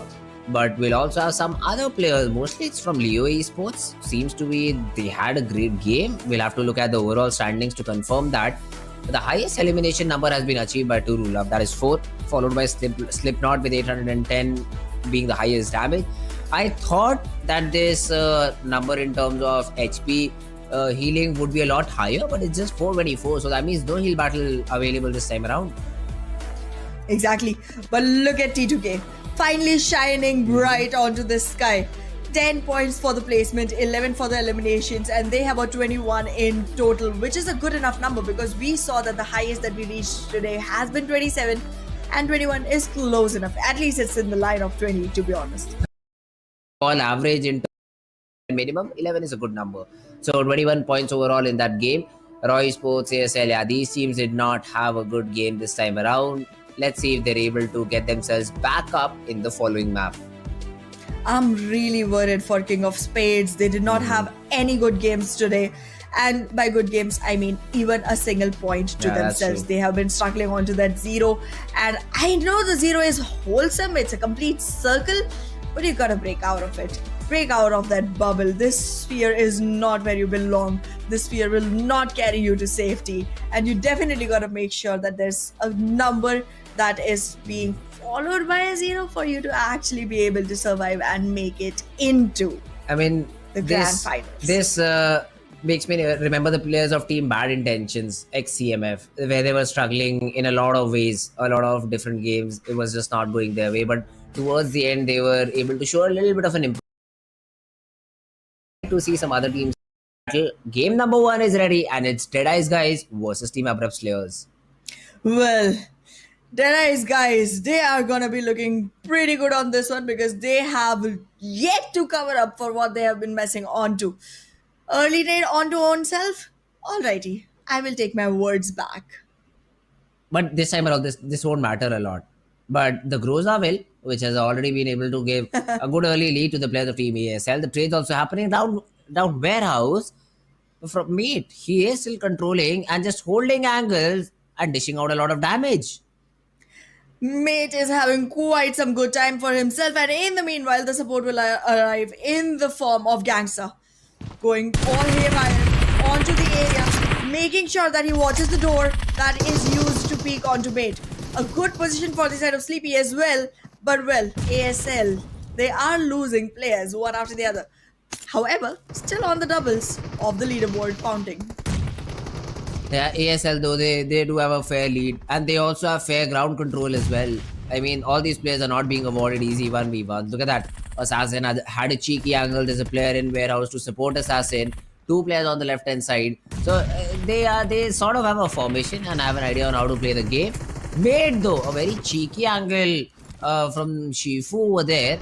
Gets that frag. Gangstar trades out Chipku sir, and all these trades finally realize, guys, they've been able to bring down the numbers to 8.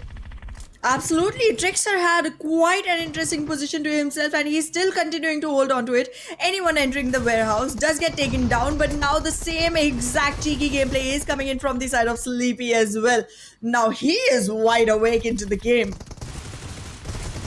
Yeah, well, there's not a lot of support inside warehouse this time around. Slayer all alone and will be taken down. Yeah, Assassin gets that frag. Easy job done.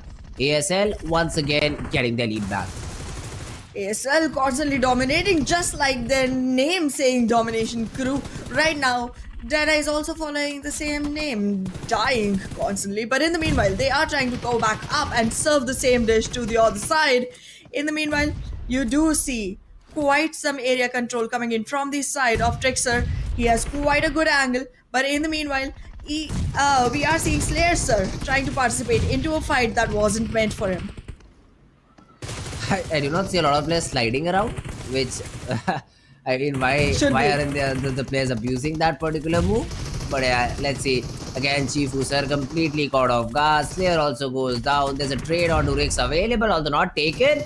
That's a good cover fire for the players of Team ASL. And Deadeye, it's like the players of Deadeye, guys, they're like, we'll go in solo, we'll try to take these 1v2s, not realizing how deadly the Groza is in close range angles. Absolutely. Look at ASL. They are close enough to actually close this whole thing off. One more frag to their name and they will be 75% done towards the goal. Look at the domination coming in from the side of ASL Domination crew. Deadeye guys are still trying to just spawn and move around in this area, which is very little for them because the most control goes to ASL. Yeah, well, the game's done because look at that 33-20. There's no way you can come back from that sort of a score line. It's very difficult to do so because the 7 frags for ASL, you will catch those players while not looking at you. Now the adjustment that has been made by the players of Dead Eyes guys is to not give the early peaks. But I think Chipku just went a little bit too ahead of himself. Rewards another frag for ASL, and a lucky hit from Sleepy will also get the job done as ASL are just 4 away from securing this first CDM. Just 10% away from the goal that they have to acquire, and one more frag coming in, but this one will not go into the favor of ASL. They do have the capitalization onto the HP bar, will be able to participate into the fight, coming in, slamming down, and that will be into the ground.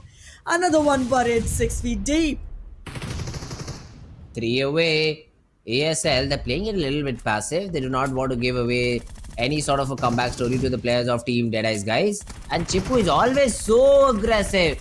Deals a lot of damage. He's even able to get those frags. Wait a second. They got 10 frags to their name, but yeah, finally, ASL, they trade one back and just 1 away from being the victors. And Mate is already enjoying it. They've already spotted who to take down. Trickster is already in range, but they have quite some backup arriving from the side of Deadeyes. Guys, this is looking recoverable. Is it gonna be possible? 6 more frags for the side of Deadeyes guys to equalize the score. Make it 5. They have 1 more on their board. Will ASL find 1 before Deadeyes finds 5?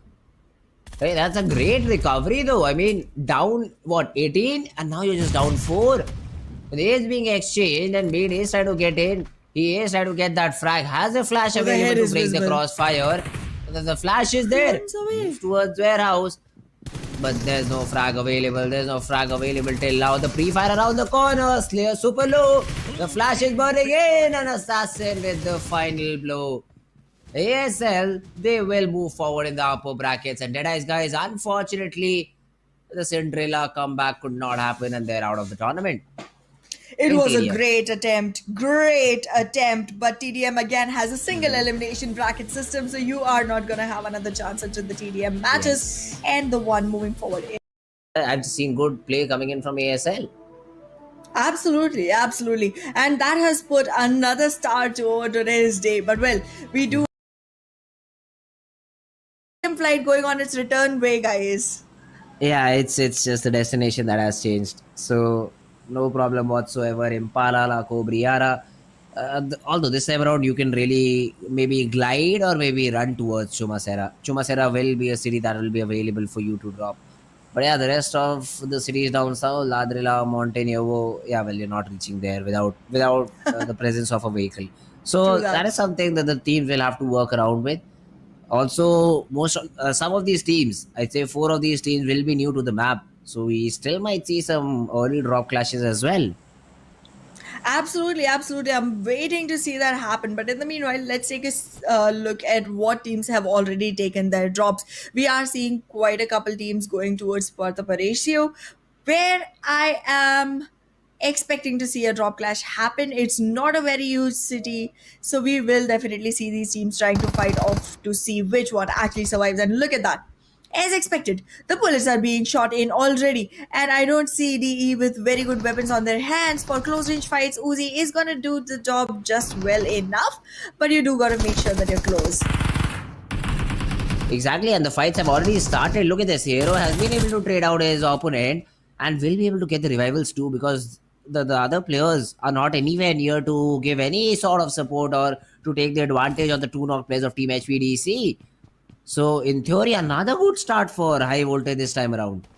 Absolutely, and Bad Intentions just not having any good luck to their favor right now. Bad is their situation, not just intentions. And look at that machete kill going right through Bad Intentions, picking that one off. But right now, it seems like HVDC off to a good start. And in the meanwhile, also Seal losing 2 players to Deadeyes guys. After that TDM not running their way, they are trying to turn this Miramar in their favor. CD Sports and It's DE Venom. All right, that's a fight for Yes. DE Venom to win because Seal they do not have a lot of backup and Fearless only has a shotgun to his name. Now that the angle he has taken has a Uzi around it, so that can be a weapon that can be used to provide some sort of a backup. And for some reason, DE Venom, as soon as they heard two different players of Team Series, but they just paused around this compound. They are all parked into the compound, but they are having one player still surrounding, trying to wrap things up, making sure that Seal can be caught the moment they enter in. Very low HP onto Riley, trying to recover. Still waiting for the shots to be fired. The wall is in the way, the doorway is open, but there's a bait structure created from the side of Seal, trying to enter in. However, the crossfire is good from the side of Venom. Fearless can do one thing: just get in, get knocked, get out. Because if someone decides to push in, Kirito is present over there with Overwatch. So that's what angle Seal can try and abuse. But Rambo opting out for a different angle, opting out for a different place and a different play maybe.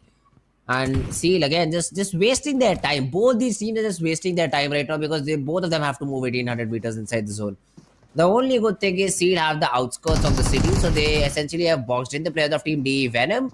And Domi finally find that opening. Scooby down on the ground, and now the push begins. Fearless trying to hold them out by himself. Soulless is already out of the game, so only Fearless and Kirito survive.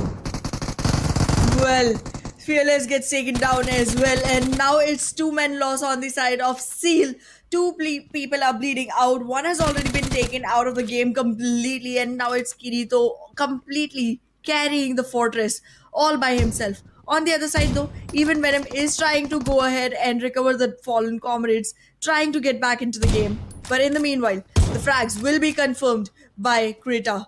Let's see how far this goes. Because right now, as you said, the time is getting wasted quite a bit. The sooner you finish this fight, the sooner you can start your run towards the circle with the kind of weapons that you like. And look at that swamp coming in. That's the problem with these early fights outside the zone. That even if I'd say a D Venom win, do they really win? Because no weapons, you have to move 1800 meters inside the zone, and I do not see a vehicle near you anytime soon. So you essentially will be having a lot of damage done on yourself while trying to get inside the zone and hoping and praying that there is no team available in one of the cities so that you're at least able to complete your loot. And that is again still a very big possibility that Seal, even though they've lost two players, they take one down with them because Rambo is completely all alone. These players are coming one by one. So, I mean, even if they win the fight, they've essentially lost in the overall game, and the bigger True picture is that. not being seen by the players of Team DE Venom. Absolutely. This is really not one to actually invest in, but they have put their money in and they are trying to get as many returns as possible.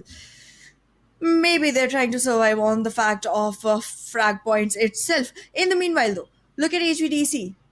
Pretty close to the circle, have three frags to themselves, hasn't lost a single player, looking good for the beginning, and every single game they are trying to find themselves a great opening. Will they be able to follow through with it is gonna be the biggest question.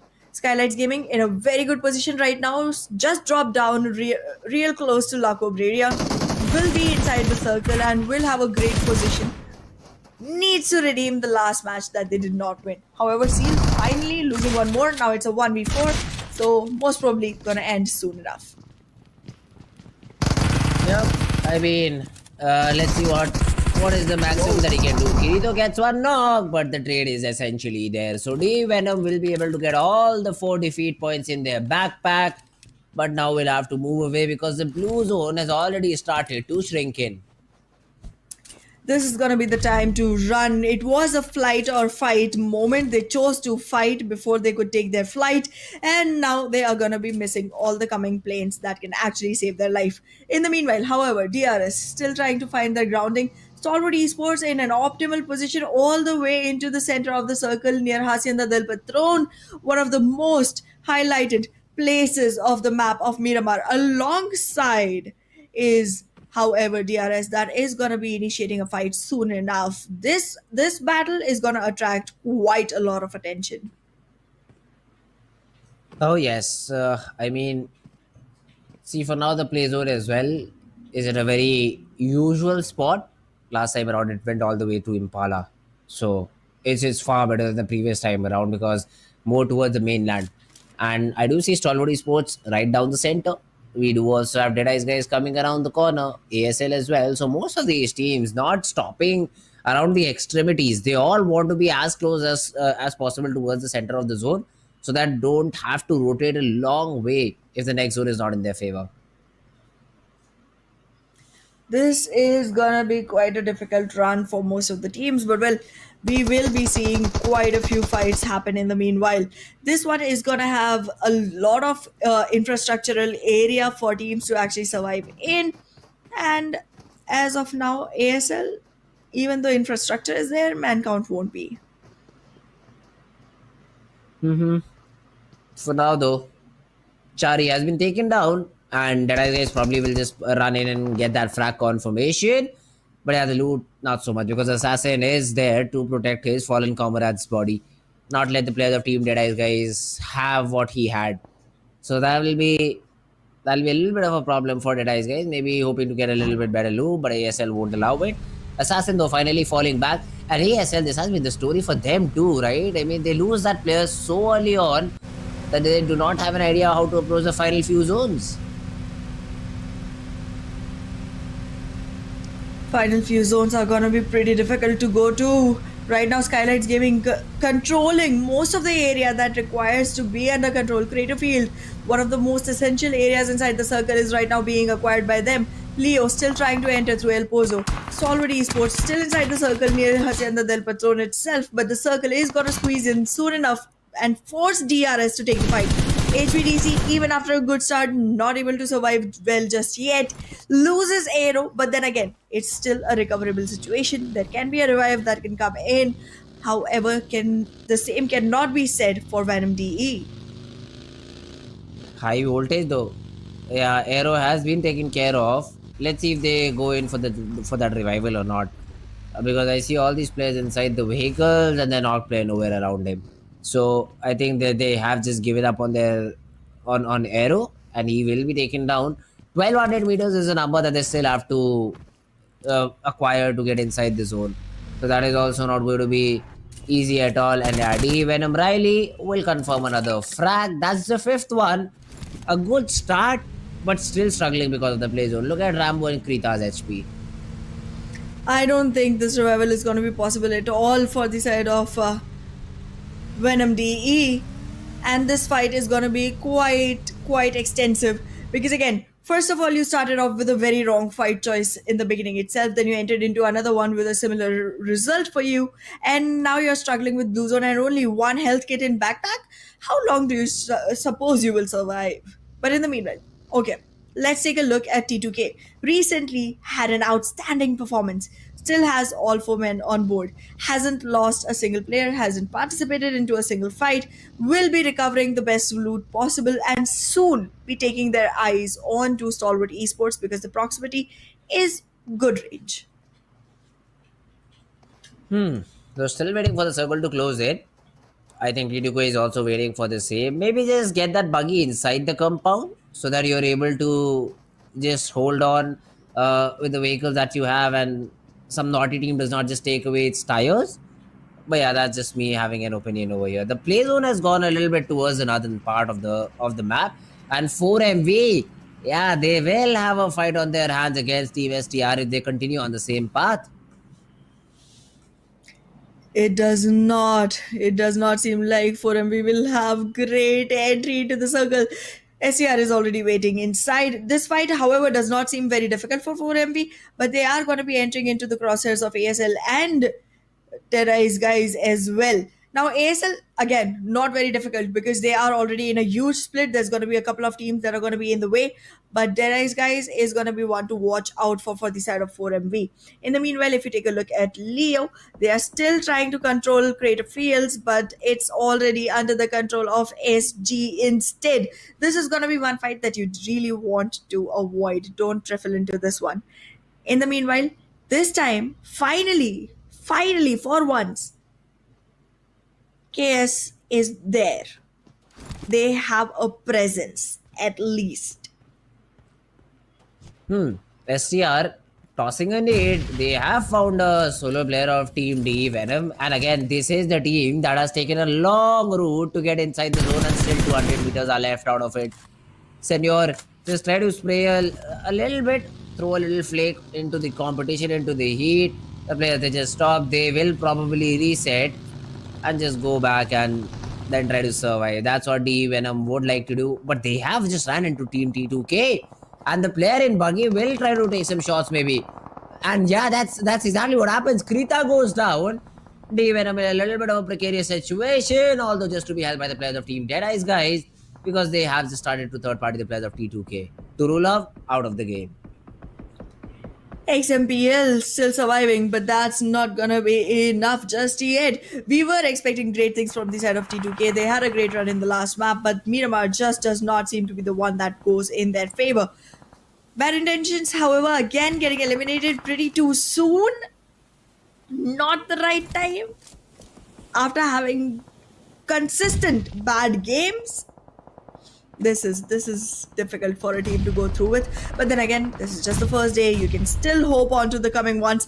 But in the meanwhile, the fingers are going to be crossed for the viewers that are supporting MAB, because Maptex Esports is getting constantly naded from the side of IHC and having the confidence of actually having a chicken in the backpack. IHC is marching forward onto MAB.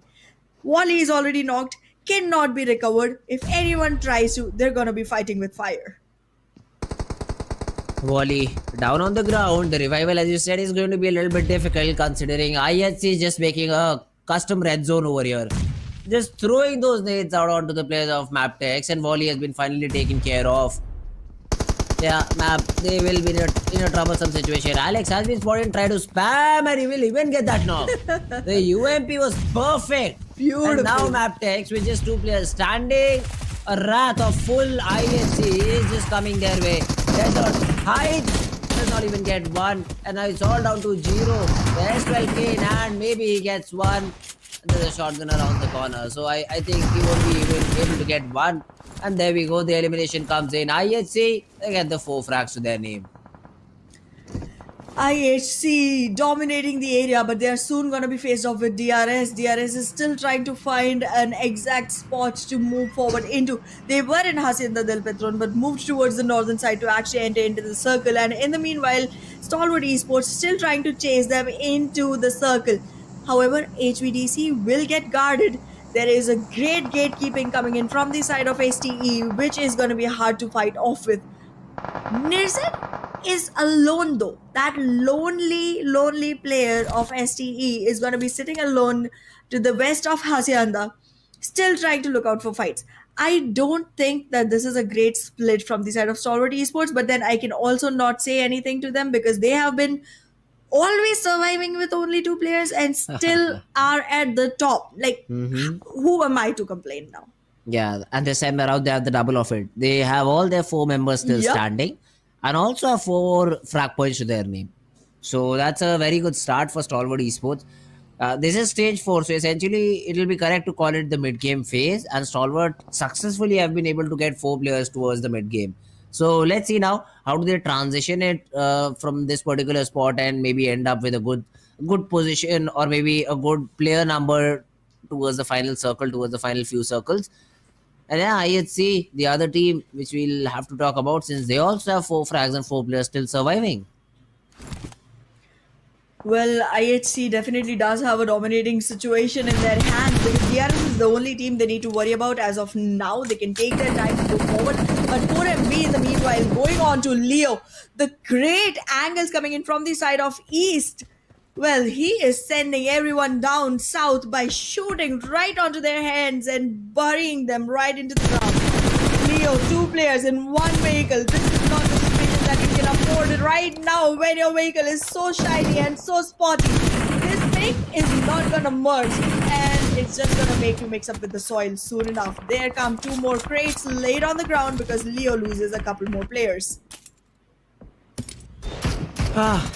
Leo Esports have been eliminated. Apex joining the party and 4MV getting a few frags to their name. Now next, SAS from Deadeyes guys has been targeted and 4MV taking fights in all directions. 4MV wants to recover from that one bad game that they had. They still have one more to actually recover their position from Stalwart Esports. But Stalwart Esports still survives with 4 frags to the name. So 4MV is going hard, going all in into this game, trying to make sure that the numbers can be jumbled around. In the meanwhile, though, we do see the demise of Venom DE. And that is not something that they were expecting for, because this team has not had a good run just yet. Dead Eyes, guys, still surviving, trying to take 2 fights at a time. Do not you shoot at ASL. You're already dealing with 4MV, which is hard enough. The distance between 4MV and Dead Eyes, guys, is just too much for now. Because even if 4MV gets a knock, pushing in around these areas is not easy at all. Especially Apex. Look at how disconnected he is from the rest of his team. So 4MV need to be careful about these things. And let's see, Slayer Sir right now just making sure that the players of Team 4MV are kept at bay, but even though they are still able to deal a lot of damage, Beren almost got that now onto, I think Shifu. Put him in a little bit of a troublesome position, but will be able to escape. And now all of these teams have to make a decision on how do they want to enter the play zone, which is 200 meters away. The damage of the play zone is going on increasing. It's stage 5 already. You do not want to mess with nature right now. You are going to get taken down. So in the meanwhile that you actually shoot bullets, you also got to make your mind on how to move in. Dead Eyes, guys, does get taken down by STR in the meanwhile, though. And that's going to be a good start for STFL. They do have 3 players surviving with 4 frags to the name. Good enough for them. They haven't had such good run so far. So improvement is worth counting on to. We do see G. Mm-hmm. But still, STR do need to get inside the zone. These do. are again all these things that will hamper them, because straight they just head into Sus's spray, and that's exactly what's happening. The minibus will be taken down to very little HP. So you have to be careful while you're trying to rotate. Gyante, although, has been just blasted out of the server, but IC gets the trade. So IHC will also not be able to push in properly as they wanted to.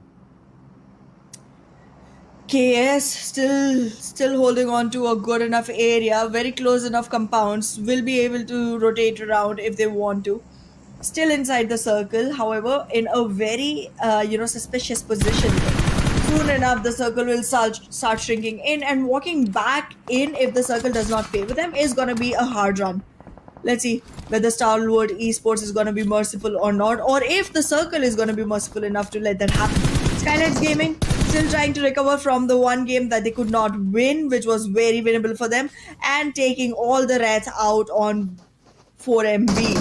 Already a couple of players down. 4MV tries to march back into the fight, takes the win, and now it's all fours surviving from the side of 4MV, while Skylights Gaming loses one to a point of no return.